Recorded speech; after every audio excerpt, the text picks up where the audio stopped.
Hi friends, இன்னைக்கு ஒரு important stock இந்த இந்தியன் ஷேர் மார்க்கெட் ITC அதை பற்றி டிஸ்கஸ் பண்ண போகிறோம். as of January 1, 2026 ITCயோட ஷேர் ப்ரைஸ் ஆல்மோஸ்ட் 10% டிக்ளைன் ஆயிருக்கு. அது எதனால் டிக்ளைன் ஆயிருக்கு, இப்போ ஐடிசியோட பிஸ்னஸ் மாடல் என்ன, ஐடிசி ஸ்டாக்கை தொடர்ந்து கன்சிடர் பண்ணலாமா, அதில் இருக்க அண்டர்லைங் ரிஸ்க் என்னென்னவா அப்படிங்கிறத இன்றைக்கி இந்த வீடியோவில் பார்க்கலாம். இப்போ ஐடிசி பற்றி பெருசாக எதுவும் சொல்ல தேவையில்லை. இது ஒரு இந்தியன் இன்வெஸ்டரில் ஒரு ஃபேமஸான ஸ்டாக். இப்போ 10 பேர் இன்வெஸ்ட் பண்ணுறாங்க அப்படின்னா அதில் ஒரு 7 பேர் ஐடிசியை கன்சிடர் பண்ணிகிட்டு இருப்பாங்க. ஐடிசியை கன்சிடர் பண்ணி அவங்க ஸ்டாக் போர்ட்ஃபோலியோவில் ஒரு பார்ட்டாக ஐடிசி இருக்கும். இப்போ ஐடிசியை பற்றி சொல்லணும் அப்படின்னா ஒரு 115 இயர்ஸாக ரன் ஆகிட்டு இருக்க ஓல்டஸ்ட் லார்ஜஸ்ட் கம்பெனி. லார்ஜஸ்ட் அப்படின்னா பெரிய கம்பெனிங்கே கிடையாது. அவங்களோட பிஸ்னஸ் அக்ராஸ் மல்டிபிள் செக்டார்ஸ்னால் டைவர்சிஃபைடாக இருக்குது.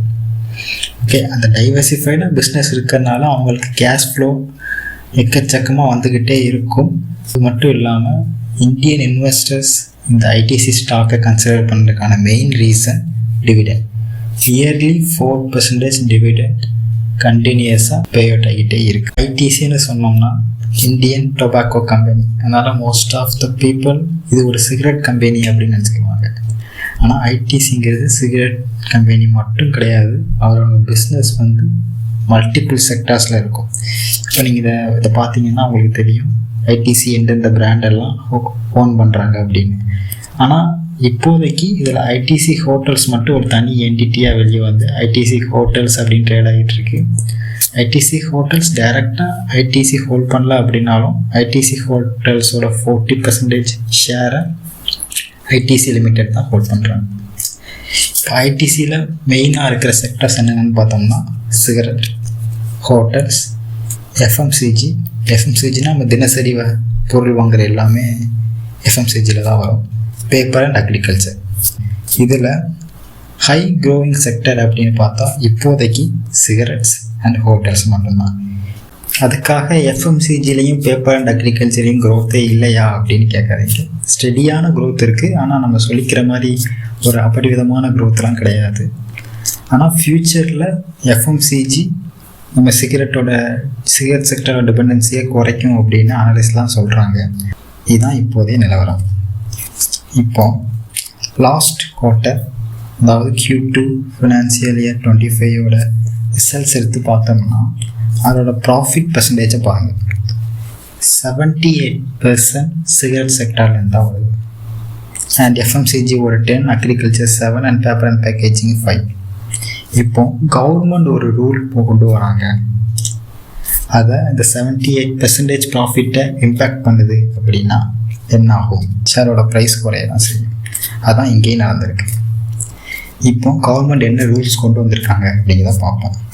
இப்போ government regulation not only on ITC, இப்போ ஜென்ரலாக டொபாக்கோ அண்ட் அதோட பை ப்ராடக்ட் எல்லாத்துலேயும் கொண்டு வந்துருக்கிற இது என்ன ரெகுலேஷன் என்ன? இப்போ நியூ ரெகுலேஷனில் 2050 to 8,500 per 1000 stick excise duty கொடுத்துருக்காங்க.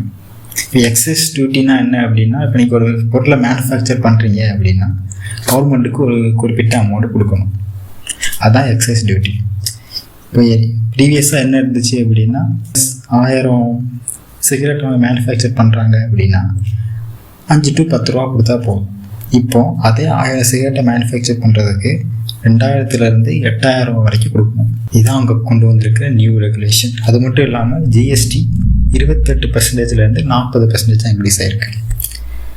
அதுக்கப்புறம் அடிஷ்னல் டேக்ஸஸ்லாம் வரும் அப்படின்னு சொல்கிறாங்க. அதோட கம்ப்ளீட் டீட்டெயில்ஸ் இல்லை.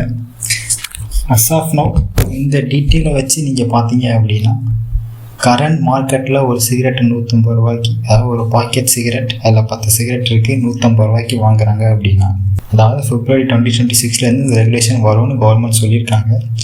அப்படி வந்தால் இந்த excise duty, GST, additional taxes எல்லாம் சேர்த்து அதுவே ஒரு 140 ரூபா வரும். அப்போ 150 ரூபாய்க்கு வாங்கக்கூடிய பொருளை நீங்கள் ஆல்மோஸ்ட் டபுள் த ப்ரைஸ் வாங்குற மாதிரி இருக்கும். இதுதான் கவர்மெண்ட் கொண்டு வந்திருக்கிற அந்த ரெகுலேஷன். அதனால தான் இந்த ஷேர் ப்ரைஸில் இவ்வளவு வேரியேஷன் அண்ட் டிக்ளைன் ஆகிட்டு இருக்கு. இந்த நியூ ரெகுலேஷனால் மார்க்கெட் எப்படி ரியாக்ட் இருக்குது அப்படின்னு பார்த்தீங்க அப்படின்னா ஆல்மோஸ்ட் 10% டிக்ளைன் ஆகிருக்கு. அதாவது 403 ரூபாய்க்கு ட்ரேட் ஆகிட்டு இருந்த ஷேர் இப்போ 363 ரூபாய்க்கு ட்ரேட் ஆகிட்டு இருக்கு. இப்போ ஏன் அந்த 10% டிக்ளைன் அப்படின்னு பார்த்தீங்க அப்படின்னா, ஃபியர் ஆஃப் இன்வெஸ்டர்ஸ். ஒரு கம்பெனியோட மேஜர் ப்ராஃபிட் ஜென்ரேட்டிங் செக்டார் மேலே கவர்மெண்ட் ஒரு டேக்ஸ் போடுவாங்க. அதோட இம்ப்ளிகேஷன் என்ன ஆகும், அவங்க ரெவன்யூவோ ப்ராஃபிட்டோ இல்லை லாஸ் கூட ஆகலாம் அப்படிங்கிற ஒரு ஃபியரில் ரிஸ்கான ஸ்டாக் ஐடிசியை நம்ம அவாய்ட் பண்ணிவிட்டு அதில் இருக்க நம்ம ஹோல்டிங்கெல்லாம் எடுத்துகிட்டு கொண்டு போய் வேறு லோ வேல்யூஷன்லையோ இல்லை ஹை வேல்யூஷனில் இருக்க ஸ்டாக்கை கன்சிடர் பண்ணலாம் அப்படிங்கிற ஒரு மைண்ட் செட்டில் இன்வெஸ்டர்ஸ் வந்துட்டாங்க. அவங்களுக்கு இப்போ ஐடிசி ஒரு ஹை ரிஸ்க் ஸ்டாக்காக தெரியுது. ஐடிசியில் அப்படி என்னென்ன ரிஸ்க்லாம் இருக்குது. இப்போ கவர்மெண்ட் ஒரு ரெகுலேஷன் கொண்டு வந்திருக்காங்க, அதுதான் ஃபைனலாக அப்படிங்கிறது தெரியாது. அதுக்கு மேலேயும் டேக்ஸ் போடலாம், இல்லை ஒன்று ஒரு ரெகுலேஷன் கொண்டு வரலாம். அதனால் ஒரு அன்சர்டனிட்டி இருக்குது. அதனால் ஐடிசிக்கு செல்லிங் ப்ரெஷர் இருக்கும். அதோட இன்னொரு மேஜர் ரிஸ்க் ஃபேக்டர் என்ன அப்படின்னா வால்யூம் டிக்ளைன். அதாவது நம்ம ஆல்ரெடி டிஸ்கஸ் பண்ணியாச்சு. இப்போது 150 ருபீஸுக்கு விற்கிற பேக்கெட் வந்து இப்போ 300 ருபீஸ் விற்க போகுது. இப்போ கன்சியூமராக ஒரு ஜென்ரல் சைக்காலஜி என்ன, நீங்கள் இதுக்கு முன்னாடி 300 ரூபா கொண்டு போய் 2 பாக்கெட் வாங்கினீங்க அப்படின்னா இப்போ 300 ரூபா கொண்டு போய் ஒரு பாக்கெட் தான் வாங்குவீங்க.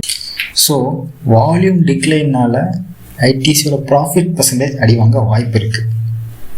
ஆனால் இப்போ நம்ம சிகரெட்டுன்னு சொல்கிறதுனால அது ஒரு அடிக்ஷன், அதோட வால்யூம் டிக்ரீஸ் ஆகுமா அப்படிங்கிறது ஒரு டவுட்டு தான். சரி, பார்ப்போம். இப்போ ஒரு major point, ITC is it still worth buying? இப்போவும் ஐடிசியை வாங்கலாமா? இப்போ நீங்கள் ஒரு லாங் டேர்ம் இன்வெஸ்டர், அதாவது ஒரு 10-15 வருஷத்துக்கு நான் ஹோல்ட் பண்ணுவேன் அப்படின்னா இப்போவும் நல்ல வேல்யூஷனில் தான் இருக்குது.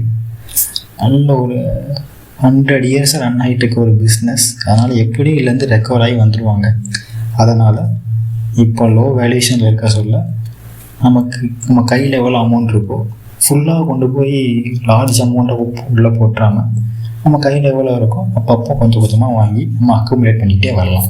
சரி, மென்ஷன் பிஃபோர், இது வந்து லாங் டேர்ம் இன்வெஸ்டருக்கு மட்டும்தான். நீங்கள் ஒரு ஷார்ட் டேர்ம் இன்வெஸ்டராக இருக்கீங்க அப்படின்னா நீங்கள் ஷேர் மார்க்கெட்டுக்கே வரக்கூடாது. ஃபஸ்ட்டு அப்படியே வந்தாலும் ஐடிசியை கன்சிடர் பண்ணாதீங்க. அதோட ப்ரைஸ் அட்ஜஸ்ட்மெண்ட் கொஞ்சம் ரிஸ்கில் தான் இருக்கும் கொஞ்சம் டியூரேஷனுக்கு.